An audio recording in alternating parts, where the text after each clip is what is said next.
كلكم سامعين بعيد نوروز، بس ما تعرفون شنو معنى عيد نوروز، بس تعطلون. هاي هي عيد نوروز، إلى طقوسه الخاصة في كردستان. أغلب الأكراد يطلعون بهذا اليوم لهاي الأماكن الطبيعية مثل الجبل أو أماكن مفتوحة. عيد نوروز هو معناه عيد الربيع. يطلعون بهذا اليوم سفرات هم وعوائلهم ويلبسون الزي الكردي الرسمي مثل ما أنا لابس. شنو رأيكم؟ طالع حلو علي لو لا؟ خليني جي أنا وياكم نسأل بعض العوائل اللي موجودة هنا ونشوف شنو معنى نوروز وشنو يعني للأكراد خاصة. نوروز بومان هناسية.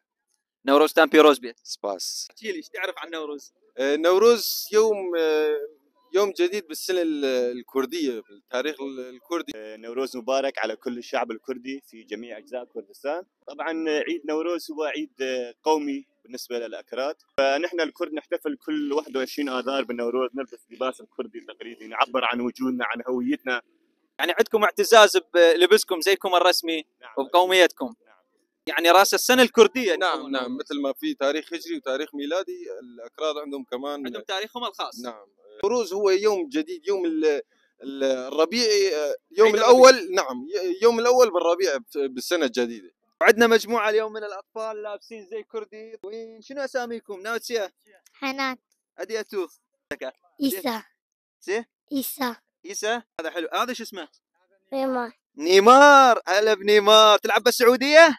عيد نوروز بكل مكان بالعراق هو عبارة عن عطلة فقط، أما بكردستان مختلف تماما. كلهم يطلعون هم وعوائلهم وأطفالهم لهيجي أماكن مفتوحة يحتفلون بالربيع. وهذا اليوم الأكراد كلهم يطلعون الأماكن مفتوحة وبيها ربيع وخضار مثل الجبل أو أماكن عدن.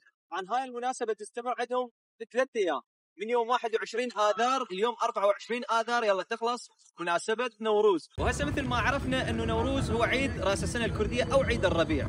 انتم شنو رايكم بهاي المناسبة وشنو اغرب مناسبة سمعتوا عنها؟